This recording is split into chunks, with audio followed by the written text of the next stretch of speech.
pada SNI 2002 ya, 871, 874 dan 875 arahnya. Ya.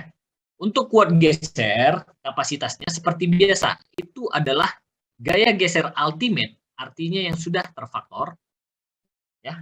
Gaya geser ultimate. Jadi kalau misalnya kita punya beban mati dead load misalnya sebesar 10 ton, maka gaya ultimate-nya jadinya berapa? Kita kalikan dengan faktor kombinasinya 1,4D. Ini akan menjadi QU ya. Maka nanti selanjutnya Anda analisa struktur untuk mendapatkan nilai CVU. Seperti biasa. Harus lebih kecil dari VN. VN inilah V nominal ya. Kemudian kita berikan V sebagai faktor reduksi untuk mengetahui kuat geser rencana. Di mana faktor reduksi kita sesuai dengan tabel 6429 itu nilainya adalah variatif. Nanti kita cek ya. Nah, di sini kita bisa lihat untuk kuat geser nominal kita ya. Jika H per TW kita, lihat lagi, apa yang kita lihat di sini? Ini H per TW. Tetap yang kita tinjau adalah kelangsingan. Gitu ya. H, tinggi badan, dibagi dengan T, tebalnya, tebal web. Ya. Maka nilainya harus lebih kecil 1,10 akar KN dikali E per FY. Sorry, bukan harus ya. Jika kondisinya lebih kecil, ya, dengan faktor KN ini adalah 5 ditambah 5 per A per H. Ya, A tadi yang mana, H tadi yang mana. Dikuadratkan, ya, ini masukkan ke nilai KN, selebihnya kita sudah tahu, F yield-nya sudah, E-nya sudah, H-nya sudah, TW-nya sudah. Ya. Maka kita masuk ke perhitungan leleh atau ke plastis. Maka yang paling besar nanti kemampuannya adalah pada kondisi ini. Dengan faktor Vn itu sama dengan 0,6 dikali AW dikali FY. Di mana AW ini adalah A web, area dari si web. Jadi bukan AW makanan ya. Anda karena puasa yang Anda ingat AW makanan. Ya. Vn 0,6 ini adalah faktor gesernya ya. Ini sudah faktor geser. Ya, nanti untuk dikalikan dengan V-nya, faktor reduksinya, kita kalikan sebesar 0,9. Oke. Selanjutnya, ini plastis. Artinya, ingat, baja itu selalu perhitungan kekuatannya yang paling tinggi adalah kondisi plastis. Sebagai contoh tadi, pada perhitungan momen juga ya akan lebih tinggi pada saat di kondisi plastis dibandingkan elastoplastis ataupun pada kondisi elastis. Ini yang tadi ya, untuk si momen. Nah ini ya, plastic strength, ya, elastoplastik atau inelastic strength, dan juga pada kondisi elastis. Ya, begitu juga pada kondisi kuat geser. Nah sekarang H per TW-nya kita cek lagi. Kalau dia lebih besar dari nilai ini, dan dia di antara nilai yang 1,37 ini, ya, artinya faktornya akan naik nih, di antara 1,1 dan 1,37. Itu aja ya, yang membedakan. Maka kekuatan gesernya nilainya adalah 0,6 AWFY. Lihat di sini, ini rumus dasarnya ya. Dikali ada faktor reduksinya sebesar ini. Akan tereduksi dia. Sebesar ini. Gitu ya. Nah, itu pada kondisi dia elastoplastis. Artinya dia tidak mencapai kondisi plastis seutuhnya. Kalau kita cek tegangannya berarti dia tidak persegi seperti itu. Ya, elastoplastis berarti dia inelastik ya. Masih ada kondisi lelehnya. Nah, sekarang kita cek pada kondisi elastis satu lagi. Seperti ini, seperti beton ya. Maka H per TW-nya lebih besar dari nilai yang ini tadi, 1,37. Maka nilai CVN-nya adalah 0,9 AW KN E per H per TW kuadrat. Ini tekuk elastis. Selesai, dan gampang sekali untuk geser. Gitu ya. Dan selanjutnya perhitungan ini akan kita lakukan untuk pada saat interaksi geser lentur. Ini untuk perhitungan selanjutnya. Oke, selesai ya. Sampai sini bahwasannya kita punya sebuah gelagar dari profil UF 600-300-220. Panjang bentangnya 15 meter. Memikul beban terbagi merata sebesar Q 2 ton meter P1 P2 ya. Dengan jarak simetris. Artinya di sini 5, sini 5, sini 5. 15 meter. Kemudian ada beton di atasnya, mutunya 22 MPa. Maka kita bisa menghitung untuk evaluasi jika tidak memiliki pengaku vertikal. Ya.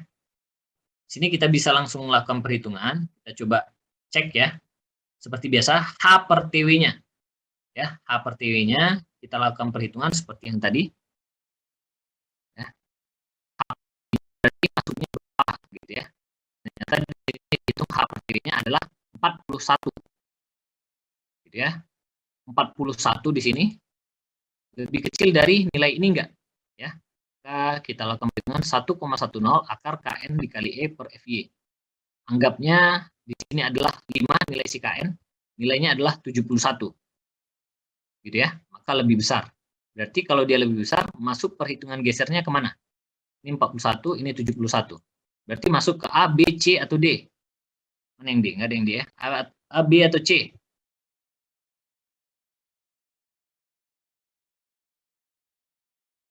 Halo?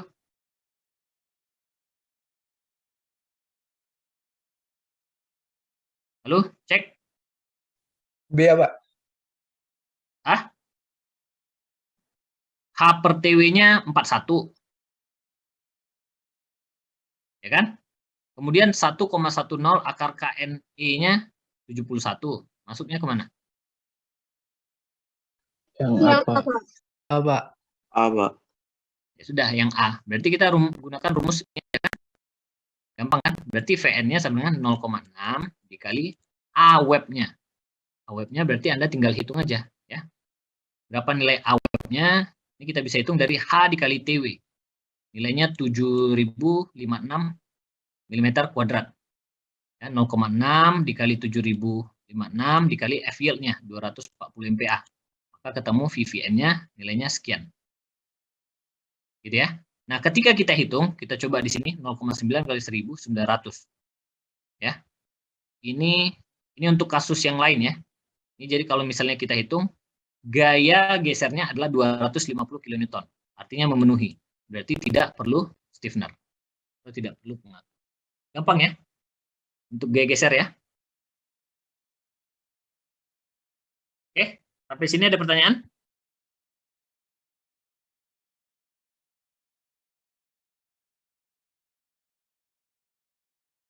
Halo? Mengalami fase elastoplastis atau fase inelastis. Ya, jadi ada fase plastis, fase inelastis, dan fase elastis. Ya. Kekuatannya seluruhnya dipikul oleh si plat badan atau si panel badannya. Di mana untuk memperhitungkan kekuatannya itu hanya bergantung berdasarkan lebar memanjang ya, dan juga arah tinggi dari si web kita. Ingat kemarin konsepnya bahwasannya gaya geser itu datangnya arah transversal, ya, maka akan dipikul langsung oleh si yang sejajar dengan dia. Ya, jadi gaya itu pasti akan dipikul sejajar oleh dia. Oke, kemarin kita tahu bahwasannya ketika kita memberikan pengaku vertikal dan pengaku memanjang, maka untuk arah memanjangnya A-nya akan berubah sepanjang dari pengaku vertikal. Kurang lebih konsepnya hampir sama dengan pengekang lateral.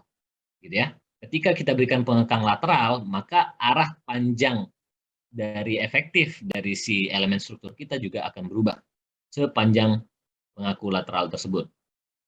Ya, kemudian untuk pengaku memanjangnya dan pengaku vertikal ya dibatasi, dan kita bisa menentukan kekuatannya berdasarkan dari kelangsingannya.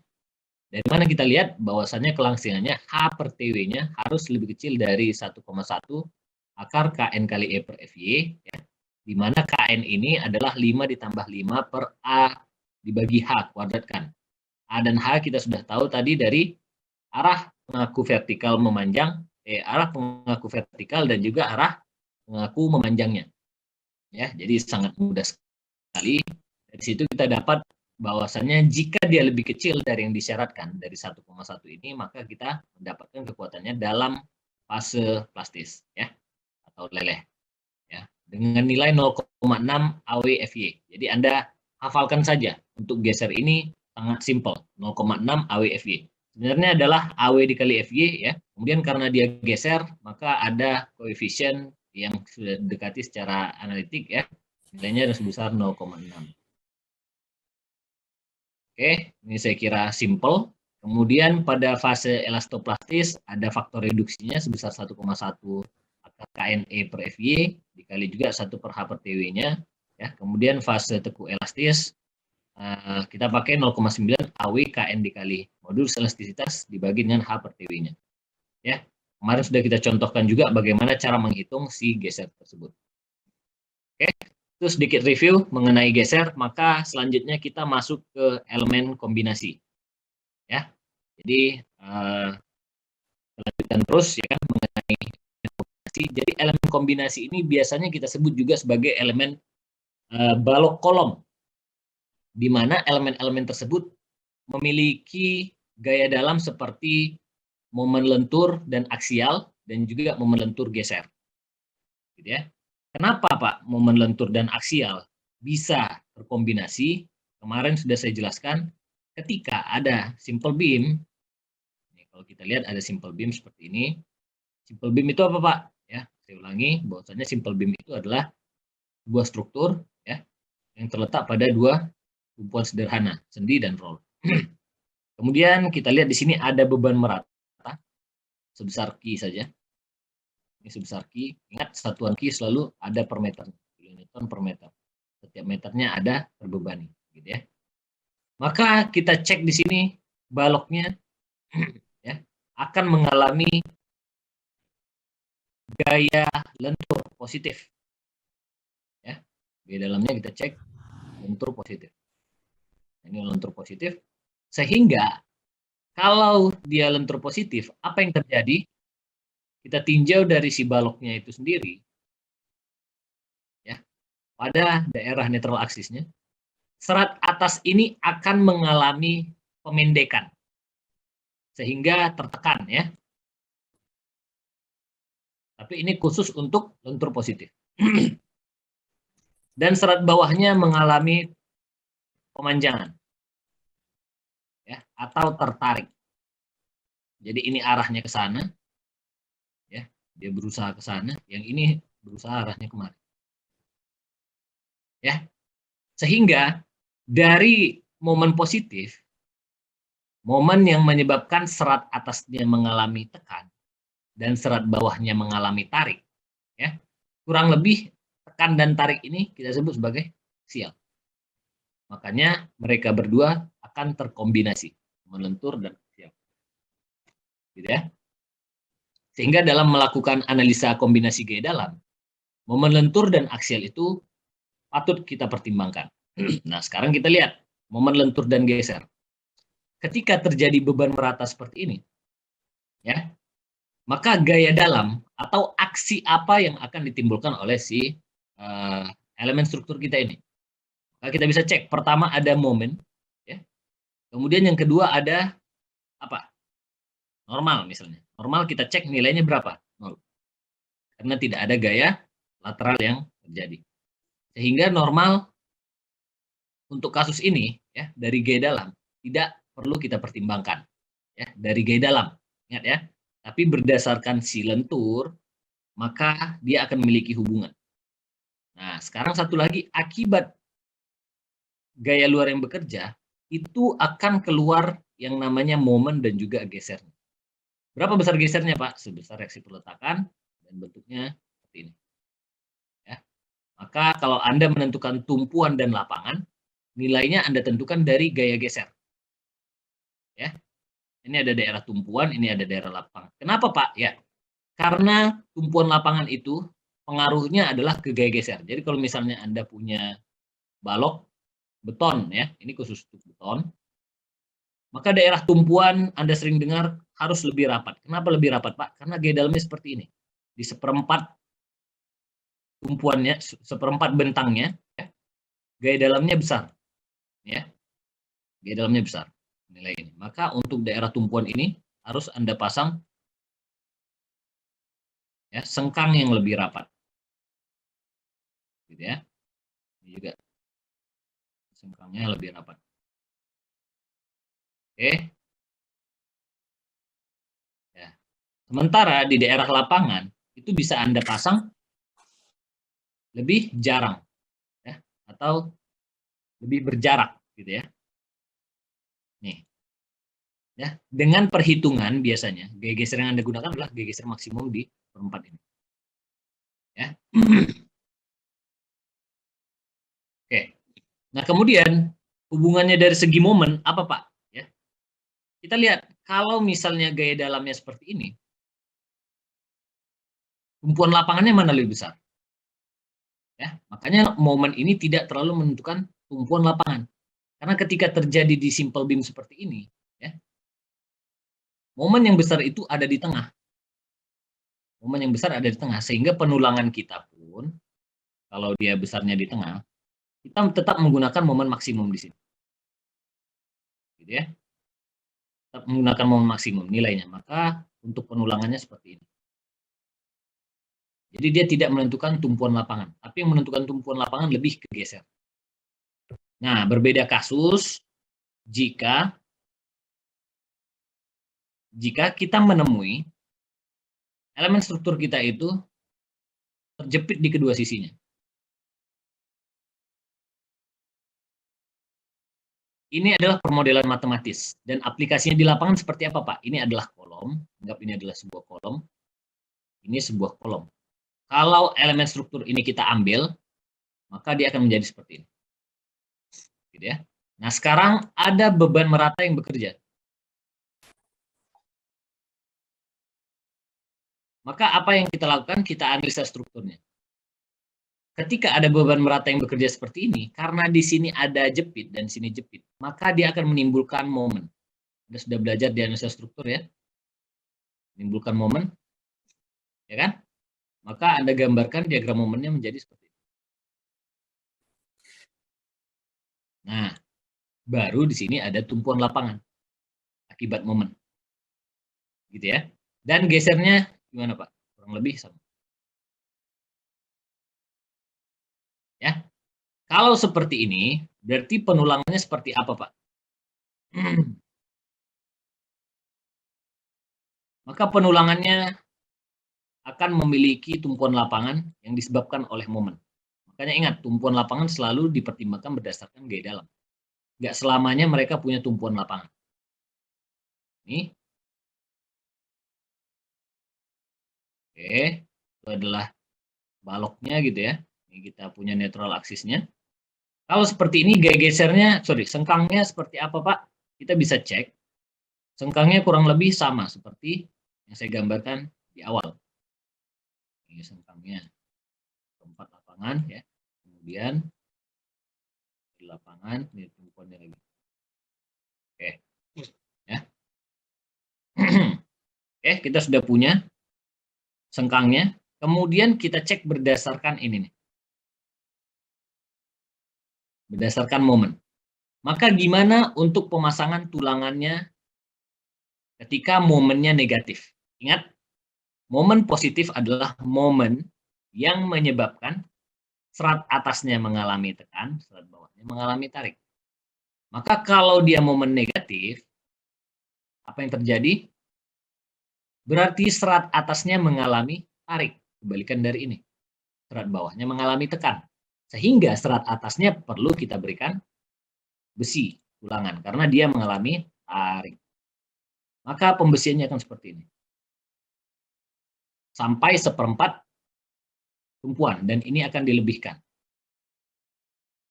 Ya, steknya. Oke, ini juga seperti ini, dan ini. Atau, kalau di lapangan, kita bisa membuatnya dengan tipe kromo. Ingat ya, itu nama bahasa lapangannya. Catat kalau misalnya perlu ya. Tipe kromo. Gimana tipe kromo? Kalau untuk tulangan longitudinal, yang ini namanya tulangan longitudinal. Ini namanya tulangan transversal, nama lainnya. Di lapangan ini namanya begal. Ini namanya tulangan memanjang atau tulangan utama, gitu ya.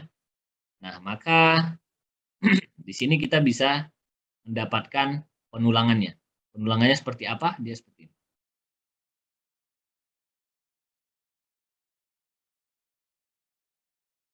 Ini tipe kromo. Tapi jarang digunakan di lapangan. Kenapa, Pak? Karena pemasangannya sulit dan membutuhkan waktu kerja yang lebih dibandingkan jika kita melakukan stack-stack seperti ini. Oke, clear. Untuk lentur aksial dan lentur geser.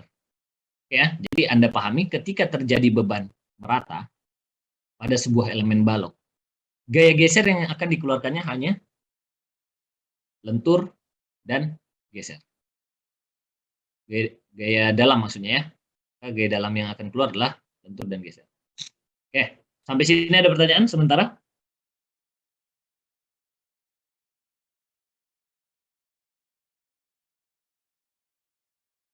Sepertinya tidak ada, Pak.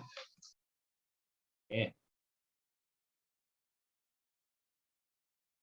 Oke, kalau tidak ada pertanyaan, kita lanjut ya. Baik. Seperti biasa, bahwasannya kita tahu untuk menghitung masing-masing kapasitas elemen itu tergantung dari jenis gaya dalam apa yang keluar. Makanya tetap harus kita lakukan analisa struktur. Jadi nggak semata-mata kita hitung semuanya. Ah, ini ada suatu elemen kena beban. Oh, kita hitung tekan, tarik, lentur, geser. Tidak.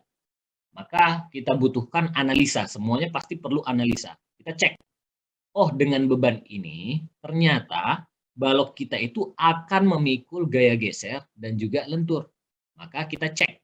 Kita lakukan perhitungan kapasitas lentur terhadap si dan geser terhadap si elemen kita.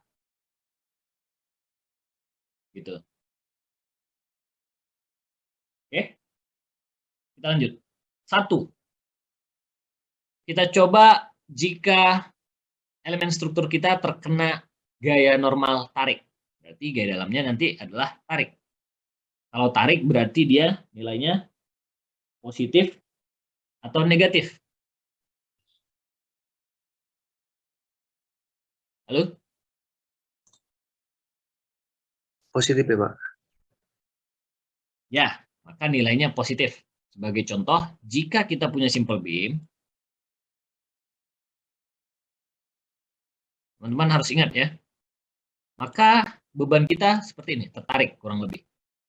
Kita cek gaya dalam kita bagaimana. Kalau seperti ini, penggambaran gaya dalamnya gampang. Anda buat elemen strukturnya, karena nilai bebannya misal 10 di sini. Ini 10. Kita cek 10, 10. Selesai. Karena nilainya tarik, maka dia positif. Artinya ketika Anda lakukan analisis, nilai gaya dalam ini harus positif. Baru Anda bisa melakukan kuat tarik rencananya. Kapasitasnya Anda hitung, kuat tarik rencana. Jadi nggak sembarangan. Nanti Anda tiba-tiba Anda hitung tekan. Anda nggak ngerti konsepnya. Jadi Anda hitung tekan. Padahal beban yang bekerja adalah tarik. Maka nggak berguna. Oke, kemudian untuk tekan berarti nanti negatif.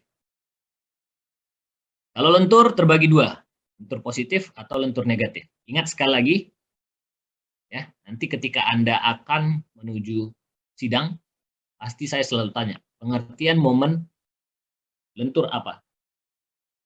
Lentur positif apa? Lentur negatif apa? Kuncinya Anda di teknik sipil ini saja. Anda pahami. Oke, berarti tarik itu apa? Tekan itu apa? Momen lentur itu apa? Lentur positif, lentur negatif apa? Saya ulangi lagi, biasanya kalian kesulitan di momen lentur. Momen lentur ya terdiri atas 2, lentur positif dan lentur negatif. Apa pengertiannya? Momen lentur positif adalah momen, bukan gaya, ingat ya. Momen yang menyebabkan serat atasnya mengalami tarik, bawahnya mengalami tekan. Jadi si momen itu yang menyebabkan serat atasnya mengalami tarik dan bawahnya mengalami tekan. Ya, seperti itu. Dan sebaliknya. Oke, kita sudah belajar bahwasanya kuat tarik kemarin seperti apa. Kegagalannya terdiri atas 2. Saya ulangi lagi, review kembali supaya kalian tidak bingung. Kalau tarik, berarti secara logika saja. Anda menarik karet. Berarti kemungkinan dia pertama apa? Melar. Sewaktu dia melar, kita sebut sebagai leleh. Setelah dia melar, karena Anda semakin kuat, menariknya, berarti dia fracture atau putus. Ini mohon maaf ya coretannya karena saya pakai mouse. Kemudian di kuat tekan rencana, apa yang Anda lakukan? Ketika Anda punya penggaris yang tipis, Anda bayangkan saja karena baja kita, struktur baja kita itu tipis. Kalau dia punya ketebalan yang sama dengan beton, ketika dia ditekan, dia akan memiliki kuat tarik yang sama. Paham ya? Jadi kalau ada pertanyaan, mana lebih kuat? Kuat tekan baja atau kuat tekan beton? Ya kuat tekan baja. Nah, tapi karena ketika aplikasinya di lapangan, baja itu karena memiliki kuat tekan yang tinggi, dia direduksi secara geometri. Untuk apa? Syarat ekonomis. Sehingga ketika dia kita tekan, akan mengalami kegagalan. Contoh, penggaris apa yang Anda lakukan ketika tekan, berarti kita bisa menganalisis dia akan mengalami yang pertama namanya tekuk. Ketika dia tertekuk, berarti ada dua. Tertekuk secara lokal atau secara section penampangnya atau potongan penampangnya dari geometrinya. Yang kedua, tertekuk secara lateral, secara elemen strukturnya. Artinya satu panjang penggaris itu ketika Anda tekan, dia akan meliuk atau menekuk ya. Ini misalnya garisnya. Akan menekuk seperti ini. Oke. Sampai sini paham ya? Ketika dia sudah mengalami tekuk, maka apa lagi yang terjadi jika elemen strukturnya masih kuat? Maka dia mampu mencapai tingkat tertingginya yaitu leleh. Ingat aja, yang mampu mencapai fracture itu hanya kuat tarik. Selebihnya dia akan sampai leleh saja. Di kuat lentur, apa yang terjadi kegagalannya, Pak? Kuat lentur ini hampir sama dengan kuat tekan. Kenapa? Ingat lagi kembali ke konsepnya, ketika terjadi lentur, lentur itu akan menyebabkan tekan dan tarik. Ya. Ini ada elemen struktur, kita berikan beban di tengahnya, maka kita akan mengalami tekan dan tarik. Tekan negatif, tarik positif. Oke. Ketika mengalami tekan dan tarik, ya, mana hal krusial yang akan pertama kali terjadi? Dari proses tekuk, leleh, dan fracture, ini adalah salah satu tahapan. Ya, otomatis contoh saja penggaris, Anda lakukan tekan, atau Anda lakukan tarik. Hal yang pertama kali terjadi kemungkinan adalah apa? Kegagalannya, tekuk. Ya. Antara tekan dan tarik, probabilitas yang tinggi pertama pasti tekuk. Ketika dia sudah mengalami tekuk, lalu apa yang terjadi? Otomatis tekuk satu lagi berarti kawannya adalah leleh. Bisa mencapai fracture tidak, Pak? Tidak. Tidak akan pernah mencapai fracture. Karena pasti akan di antara tekan dan tarik, kegagalan yang pertama kali dicapai pasti kegagalan dari si tekan. Oleh karena itu kita pertimbangkan kurang lebih hampir sama seperti tekan, yaitu tekuk dan leleh. Gitu ya. Nah, di tekuk ini apa yang kita cek, Pak? Yaitu tekuk lokal dan juga tekuk lateral. Sama kurang lebih. Nah, yang membedakan apa di sini? Ya, yang membedakan adalah ketika di lokal kurang lebih sama. Kita cek terhadap yang namanya kekompakan atau terhadap kelangsingan dari si badannya dan juga di si sayapnya. Kemudian terhadap si lateral, apa yang membedakannya? Kalau ditekan, kita mempertimbangkan terhadap si perletakan kita. Nah, kalau di lentur, untuk yang lateralnya tetap kita mempertimbangkan terhadap ini, namun kita lebih memperhitungkan apakah si batang kita itu lebih ke batang pendek, batang menengah, atau batang panjang. Ya, saya sudah berulang kali review, jadi saya tidak akan review lagi, lalu mendalam. Barulah dia mencapai tingkat kegagalan leleh. Ya, sehingga kita punya perhitungan kalau dia sampai leleh, kalau lentur ya, Maka rumus yang kita gunakan untuk mencari momen nominalnya adalah Z dikali FY. Di mana Z ini itu adalah 1,12 dikali SX, statis moment. Di mana 1,12 ini merupakan faktor bentuk jika dia UF. Ya. Sampai nilainya 1,5. Tergantung dari jenis elemen strukturnya. Oke, ini sudah clear ya. Ini kalau dia leleh berarti sampai ZFY. Kalau dia sempat mengalami tekuk dahulu, baru dia leleh, ya, artinya kekuatannya ini akan tereduksi. Karena dia tidak akan bekerja full. Dia sempat mengalami tertekuk. Maka dia masuk ke bentang menengah. Yang kita gunakan rumus CB dikali MR dikurang MP kurang MR lagi dan lain sebagainya ya, dikali LB kurang LR dan seterusnya gitu ya. Nah, ini jika dia sempat mengalami tekuk dan leleh. Nah, jika dia sempat mengalami tekuk yang lebih dominan, maka dia masuk bentang panjang. Ya, jadi itu dia ya konsepnya ya. Lebih ke tekuk ini ya. Ketika dia sempat leleh secara keseluruhan, maka dia masuk bentang pendek. Tekuk dan leleh dia masuk ke bentang menengah. Jika dia dominan tekuk, dia masuk ke bentang panjang. Oke, clear sampai sini. Selanjutnya, kuat geser rencana yang kita rencanakan dari kelangsingan si pelat badan A per TW. Seperti yang saya jelaskan sebelumnya. Oke, clear. Di sini kita sudah review semuanya ya. Maka selanjutnya, kita punya prosedur untuk melakukan pengecekan menggunakan persamaan interaksi. Jika semua sudah masuk, selanjutnya kita cek. Jika dia dominan terhadap gaya normal, lihat di sini, maksud saya dominan adalah besar dari 0,2 perbandingan antara beban terfaktor, bebannya, dibandingkan dengan kapasitasnya, rencana. Harus, jika dia lebih besar dari 0,2, maka kita menggunakan rumus yang ini. Ya. NU per CMN tambah 8 per 9 dikali MU per CMN, itu konsepnya. Tapi karena kita punya dua arah, terhadap X dan Y, maka kita cek arah X dan Y. Harus lebih kecil sama dengan 1. Ya. Kalau lebih besar gimana Pak? Berarti struktur kita tidak mampu menahan beban. Misal nih, Anda sudah ngecek NU-nya sudah lebih kecil dari CNN, MU-nya sudah lebih kecil dari CMN, kemudian PU-nya sudah lebih kecil dari VVN. Tapi ketika dikombinasikan tidak masuk, maka sama saja. Gagal. Gitu ya, pada konsep perencanaan. Selanjutnya, jika gaya tarik kita tidak terlalu mendominasi, artinya kecil nilai perbandingannya, rasionya, maka kita bisa menggunakan persamaan interaksi dengan catatan sekian.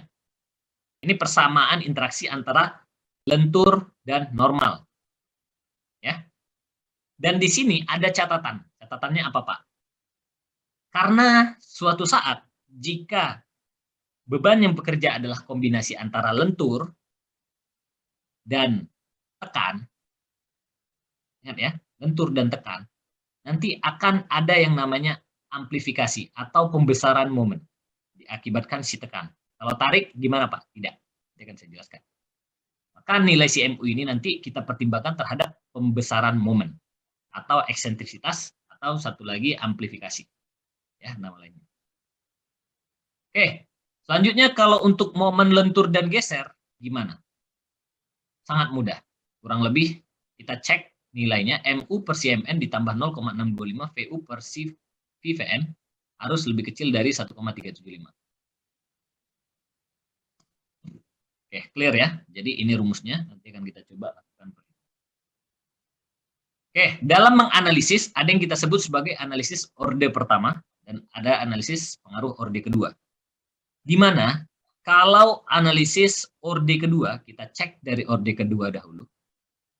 analisis struktur tetap memperhatikan titik tangkap beban-beban yang bekerja pada struktur, walaupun dia telah berdeformasi. Ya. Jadi setelah dia berdeformasi, tetap kita perhitungkan titik tangkap gayanya. Dengan catatan, dia harus melalui salah satu dari dua analisis. Satu, analisis orde pertama, dengan amplifikasi momen yang kita sebut tadi, sesuai dengan butir 743, ini kalau di SNI. Ya. Dan yang kedua, analisis orde kedua menurut cara-cara yang lain. Oke, dan ada di SNI juga. Nah, di mana analisis orde pertama itu, ya, perubahan geometri struktur dan kekakuannya akibat gaya aksial kita abaikan. Oke, kita cek apa yang dimaksud dengan itu, Pak. Sekarang kita masuk ke amplifikasi momen, atau namanya amplifikasi faktor. Gitu ya. Amplifikasi itu adalah pembesaran. Gimana Pak konsepnya? Nah, jika suatu elemen struktur yang saya sebutkan tadi ada gaya meratanya, ya, atau gaya yang tegak lurus ada bidangnya. Kemudian ada gaya, maka ketika gaya terjadi akan ada probabilitas untuk si elemen struktur ini mengalami kuku. Betul atau enggak?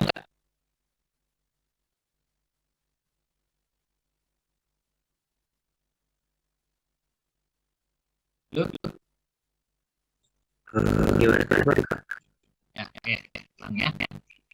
Kalau dia ada elemen struktur, ya, kemudian terkena beban kanan, maka ada kemungkinan dia terkuku. Betul. Ya, jadi di awal, ya, kalau dia tarik, kalau dia tekan, berarti dia akan mengalami kuku lebih dahulu, baru dia sama. Kalau dia kita berikan tangan, berarti dia kemungkinan terkuku. Ini adalah garis elastisnya, ya. Kalau dia mengalami kuku dan ada deformasi sisa delta, maka kita ingat lagi konsepnya bahwasanya P jika bekerja pada suatu bidang yang tegak lurus dengan dia dan memiliki jarak sampai ke titik tujuannya, maka dia akan menjadi momen besar delta. Delta itu artinya kalau belajar di fisika, belajar di matematika, delta itu artinya maksudnya adalah kecil, ya. Paham ya? Maka ini akan ada momen tambahan besar delta. Oke, sampai sini paham? Jadi paham?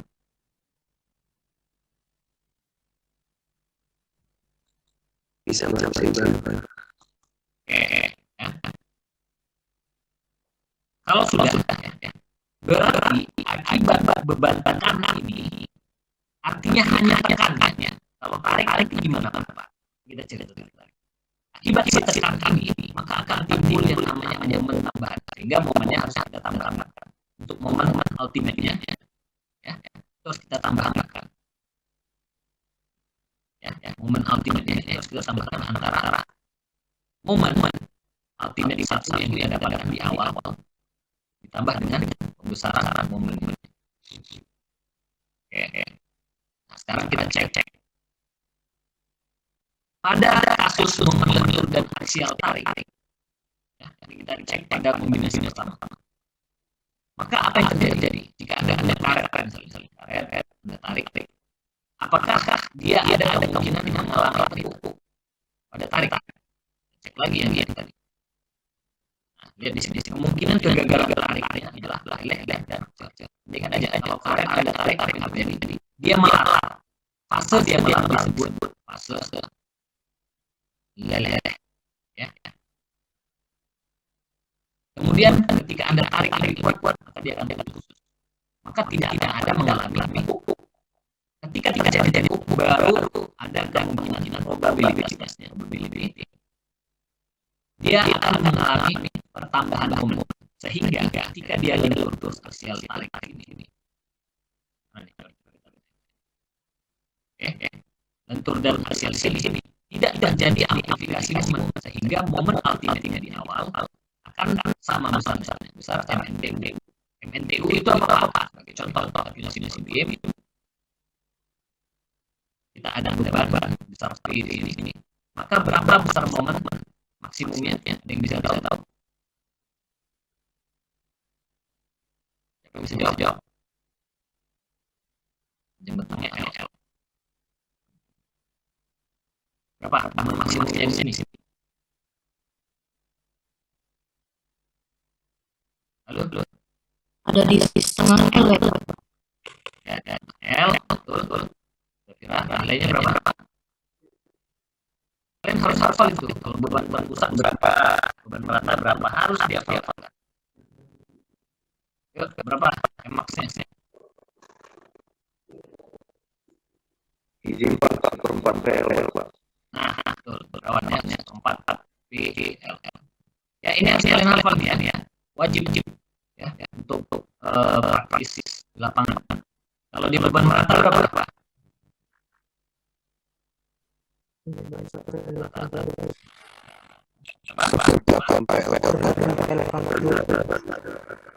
Delapan P atau I? kuadrat. Ini I kalau P biasanya 98 ya. 8 ya. Ini harus Anda hafal. Maka MU ini kurang lebih sama dengan MNTU. Ya, di mana momen-momennya adalah bentuk pada koordinat pertama. Artinya nilainya sama seperti itu, momen maksimum biasa. Ya, karena tidak ada amplifikasi maksimum. Clear. Ketika terjadi momen lentur aksial tarik, berarti tidak ada data menambahkan momennya. Oke, sampai sini sebenarnya.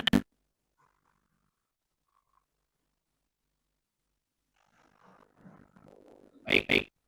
Lanjut ya, karena tidak ada pertanyaan. Gampang. Yang penting Anda sudah paham konsepnya di awal. Oke, selanjutnya ketika yang terjadi adalah momen lentur aksial tarik. Ya, maka ada dua pilihan. Kita sudah belajar di alias struktur bahwasanya ada yang disebut sebagai struktur tidak bergoyang dan ada struktur yang bergoyang. Maka ada faktor sway, bukan hanya faktor bending. Ya. Oke, kita pelajari dulu dari struktur tidak bergoyang. Contoh struktur yang tidak bergoyang itu seperti apa? Anda harus pahami ya. Contohnya adalah sebuah simple building atau sebuah struktur sederhana. Ya, maka dia tidak akan mengalami goyang-goyangan. Contoh yang bergoyang seperti apa? Kita contohnya punya frame atau kita punya sebuah portal di sini. Hal-hal yang menyebabkan dia bergoyang pertama, beban yang diberikan, bebannya yang dia terima itu tidak simetris, sehingga pasti dia akan menyebabkan goyang-goyang. Ketika dia bergoyang, apa hubungannya Pak? Dia akan menimbulkan deformasi hal-hal. Ya.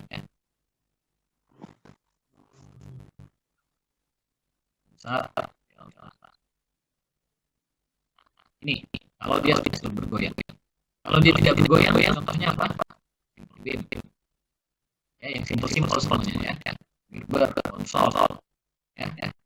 Kemudian jepit. Jepit tapi dalam arah beban sial ya. Di sini kalau dia seperti ini dia punya deformasi. Ya.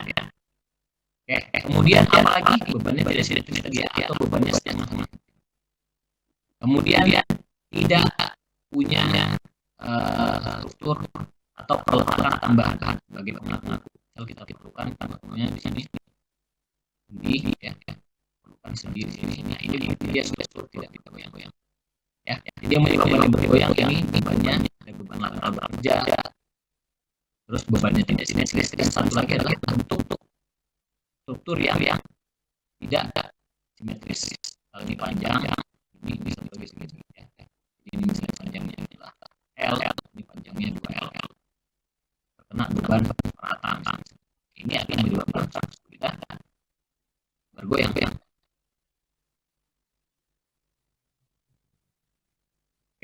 Oke, sampai sini ada pertanyaan sementara. Oke, cukup. Nah, kita contohkan dari struktur yang tidak bergoyang terlebih dahulu. Kalau dia tidak bergoyang, terus dia terkena beban tekan. Ya, di sini dia sel-sel tekan. Maka dia akan menimbulkan yang namanya amplifikasi tadi. Karena apa? Ini adalah contoh struktur yang tidak bergoyang tadi. Ini simpel ya kan?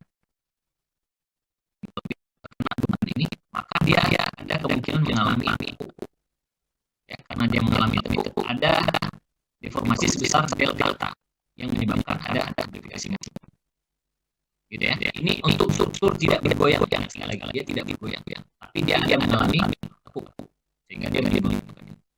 Oke.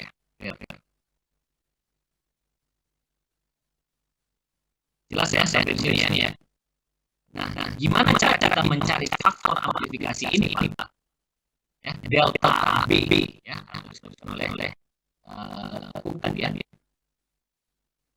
MNTU gimana cara carinya? Kurang lebih sama dengan mencari momen maksimum dengan analisis B pertama.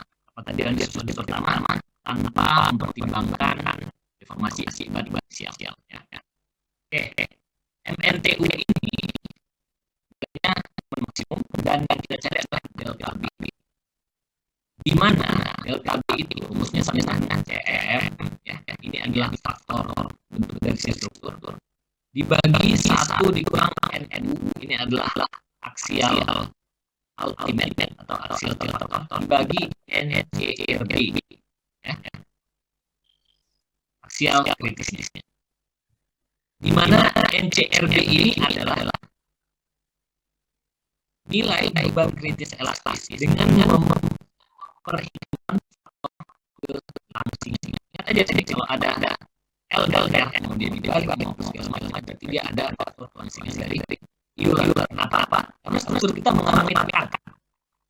Ya, lagi konsepnya yang lama untuk mempertimbangkan tekuk lateral ada struktur tekan. Kita punya L dikali R harus lebih kecil dari 200. Maka di sini juga ada faktor pertimbangan kritis. Ya, tahu Euler yang sudah kita turunkan sebelumnya dari mana ya. Maka nilainya adalah ini V dikali R Y ya, jadi girasinya besar yang paling kecil dibagi dengan delta ya, dikuadratkan dikali E mundur stabilitas. Di mana CM ini bisa kita pakai nilainya adalah 0,6 dikurang 0,4 beta MM yang nilainya kecil dari 1 ya. Atau bisa kita lihat si CM kita itu ya, CM kita itu akan bergantung dari bentuk strukturnya ya.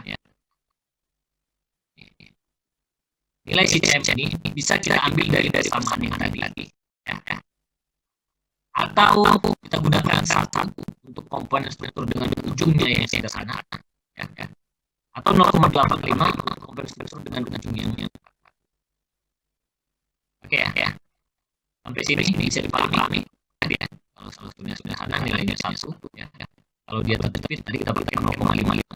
Atau kalau misalnya dia ya, dengan beban-beban yang lain nilainya adalah 1 plus 0,2 alfa atau beta M tadi, di mana si alfa itu adalah ya. Kita lihat dari faktor kelangsingan lagi ya. L per 2 nya nilainya berapa, alfanya berapa. Oke, lihat ya, nanti kita akan contohkan ya. Oke, selanjutnya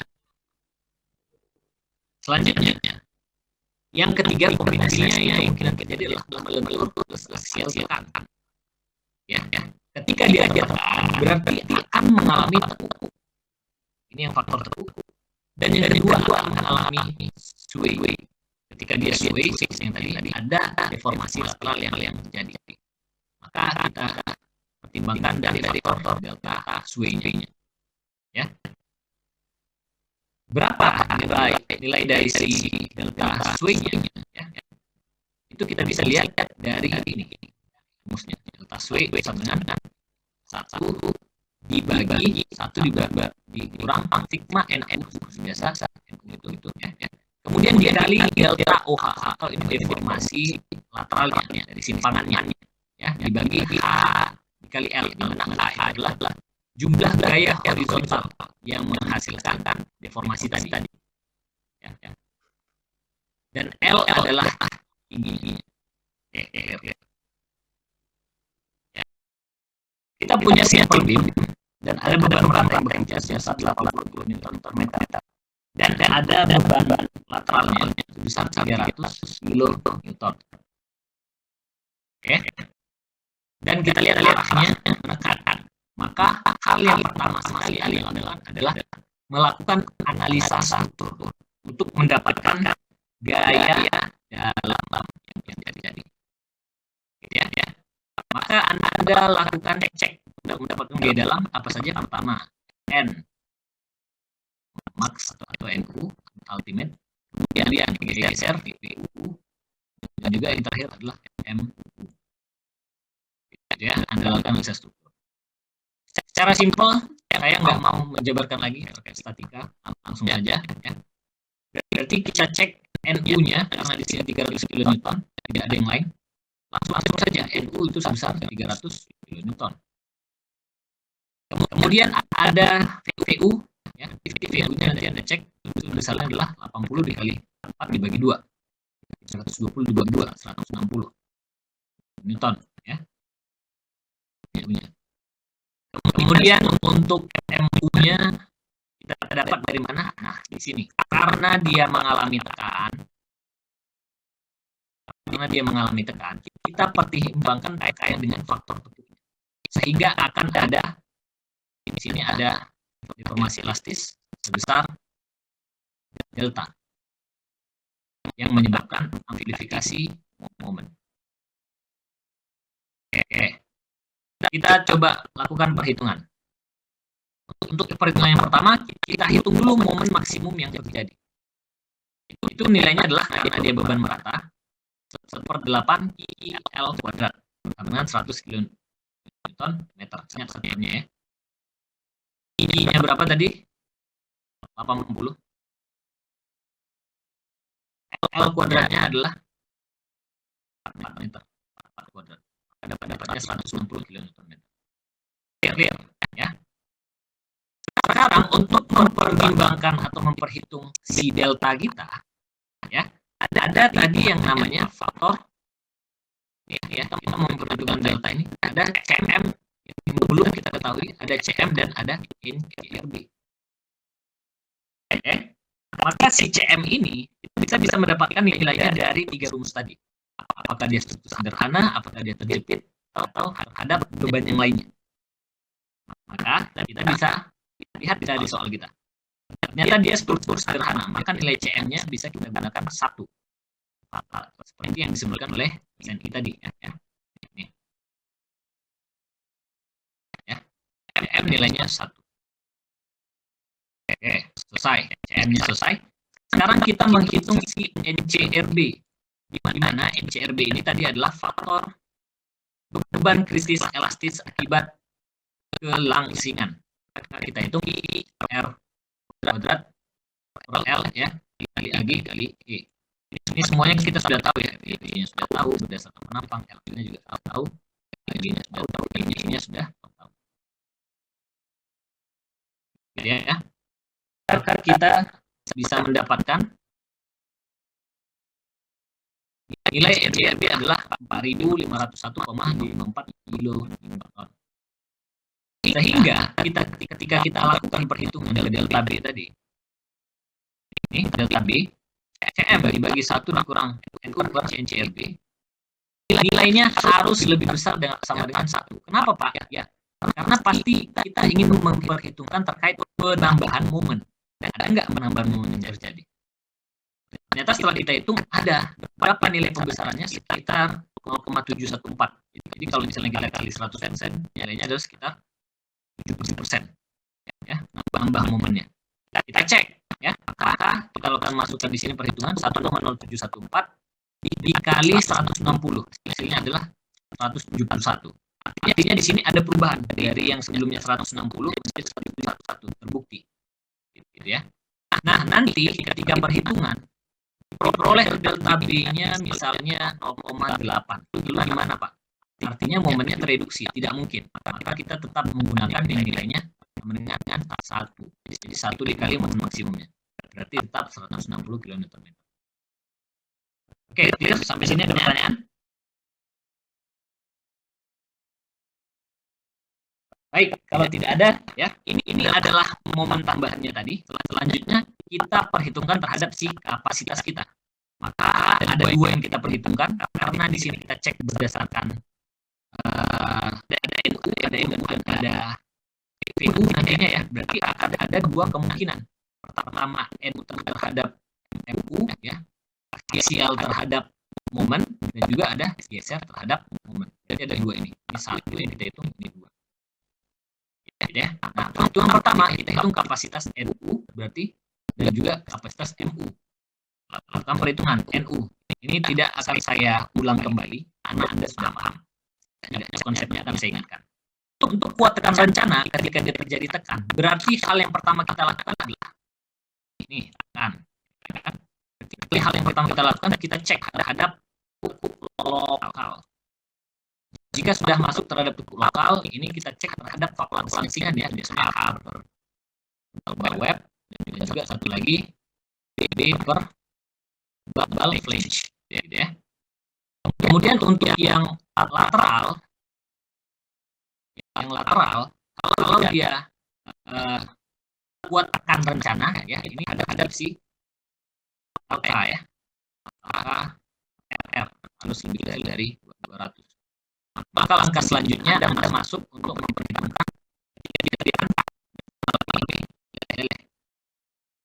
Rumusnya adalah ya AG kali FCR. Di mana FCR ini adalah FI dibagi omega. Di mana omega ini ada lagi mungkin nggak akan saya ulang ya karena Anda sudah belajar kuat tekan ya. Di mana omega ini ada faktor dari lambda ya. Di mana lambda ini lagi nanti berdasarkan SNI ya. Lambdanya kemana maka nanti akan ada masuk pilihan omega ya. Saya kasih gambaran sedikit biar Anda nggak bingung.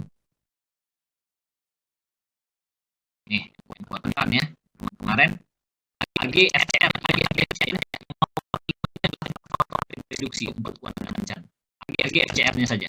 Di mana FCR adalah FY per omega yang omega itu bisa kita dapatkan tergantung dari fungsi si lambdanya. Lambda itu kita bisa dapatkan dari faktor langsingan juga LK per R ya. LK per R.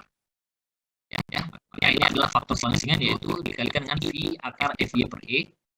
Lambda ini nantinya kita cek kalau lambdanya kecil dari 0,25 omeganya 1 di antara 0,25 dan 1,4. Kalau dia besar dari 1,2 pakai rumus yang 3. Itu adalah faktor reduksinya. Ya, selesai. Maka kita dapat untuk kapasitas rencana kita sebesar 1535. Satuannya ini mungkin ke kilonewton ya. Kita cek ya, tidak dituliskan.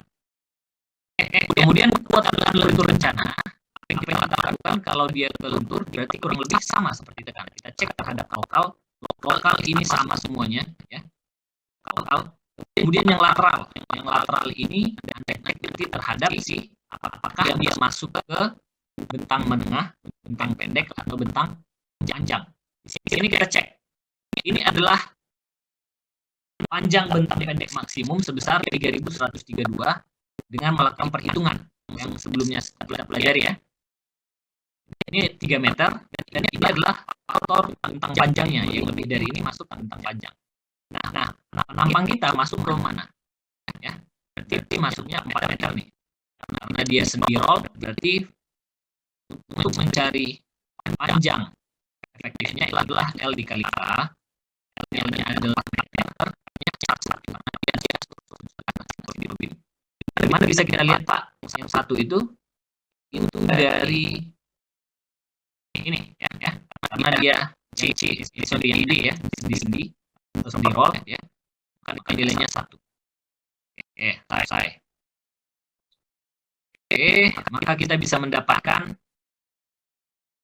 punya kita nanti ketemunya yang mana ya, 4 meter berarti kebetulan tengah. Maka Anda lakukan perhitungan pakai rumus momen tensinya di gelombang tengah, dan di sini ketemu 220 kilonewton meter.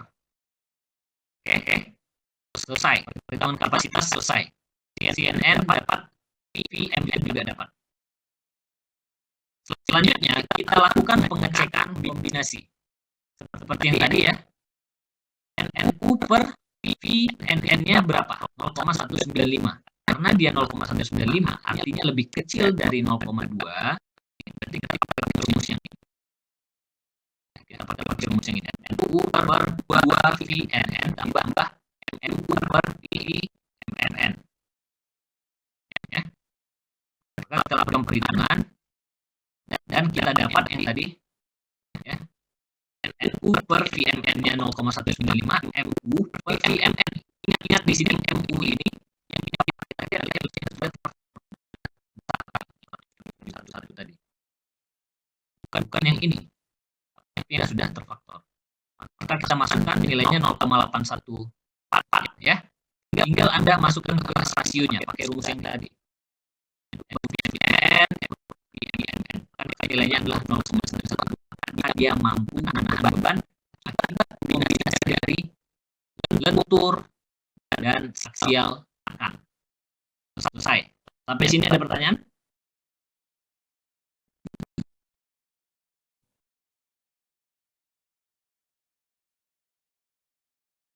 Halo.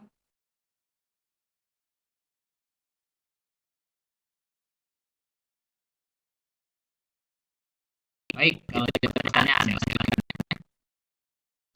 Lalu yang kedua, bagaimana jika kombinasi yang tadi adalah dan geser? Gitu ya. Maka kita cek seperti biasa. Ini juga sebenarnya perlu Anda cek ya, momen dan gesernya. Tapi saya coba skip dengan contoh soal yang berbeda. Di sini ada VU yang sudah kita lakukan analisa struktur 40 kN dan MU-nya 40 kN. Maka perlu kita cari amplifikasi momen tidak, Pak? Tidak perlu. Ya. Karena dia tidak mengalami tekuk ya. Dia tidak mengalami tekuk. Maka di sini kita bisa cek ya. VU sama dengan 40 kN, MU 40 kN meter. Gitu ya. Maka kita cek di sini lentur rencananya sama seperti tadi, kita cek LB-nya berapa, LR-nya berapa. Kita masukkan titik panjang bentang kita dikali dengan A-nya, jangan lupa faktor radiusnya ternyata berapa, baru kita dapat VMN. Dan di sini sebagai contoh masuk VMN-nya adalah 54,855. Dan kuat geser rencananya kita tentukan dari H per DW-nya yang lebih kecil dari 1,1 dikali KN dikali FY ya. Kita dapatkan berapa, kita masukkan dan kuat geser rencana kita masuk ke mana. Sehingga pada perhitungan ini kita dapatkan VMN-nya adalah 187,92 kN. Maka langkah terakhirnya kita tinggal memasukkan ke rasio dia aja ya. Di sini VU per VMN-nya VMN 0,229. Maka rasionya nilainya adalah VU per VMN, VU per VMN ditambah 0,6 sekian ya. 0,225 VU per VMN, kecil dari 1,375. Maka nilainya adalah 0,8 ya. Nanti Anda cek sendiri ya kalau perhitungannya benar. Ini sebagai contoh 0,862. Maka struktur kita mampu menahan beban. Selesai untuk perhitungan kombinasi. Baik. Sampai sini kira-kira cukup untuk pelajaran hari ini. Tugas ya. Tugas dan Anda coba ini ada simpel tim. Ada cek secara keseluruhan ya. Saya akan memberikan tugas sampai hari Senin depan ya. Tetap tugas. Yang kemarin hari Sabtu, hari Jumat saya tunggu terakhir. I-nya nilainya adalah 8x. Oke. P-nya 300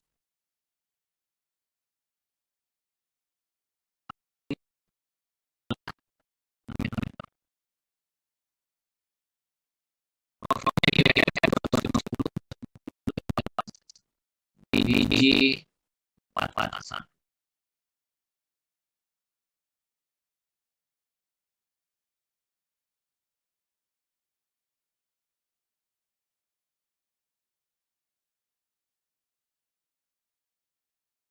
Ini soal nomor 1.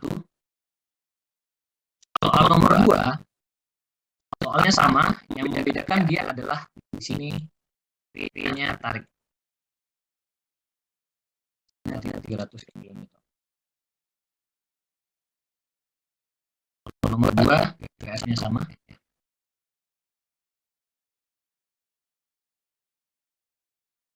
Oke. Soal nomor 3, ini sudah ya. Gampang.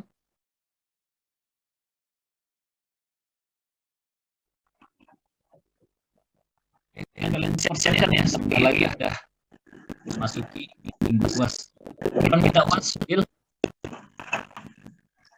Izin Pak, kurang lebih harusnya baca ketemu lagi Pak, cuman karena kemarin ada kendala pertemuannya belum Pak, jadi Berapa pertemuan lagi, Bil? izin Pak, kurang lebih 5-6 lagi Pak, karena 5 sampai iya Pak, ya. itu sudah dengan pertemuan sebelumnya Pak, yang kemarin sudah bisa pertemuan Pak. Kalau nggak salah kalian masuk semester apa UAS itu nanti minggu kedua atau minggu ketiga Mei ya? Tanggal 16 Pak. Ya, 16 kan minggu ketiga ya. Lihat. Minggu ketiga Mei. 16 kita libur sampai tanggal berapa kalian libur? Belum tahu Pak. Belum ada kabar. Kalian libur kapan? Belum Pak. Belum dapat kabar kan? Oke. Soal nomor 3. Ini nanti dicari semua ya. Jadi bukan hanya bentur aksial tekan. Ya, kalau nomor 1 nanti bentur geser juga. Kemudian soal nomor 3 ini ya. Ini 300 2x. Dan di sini ada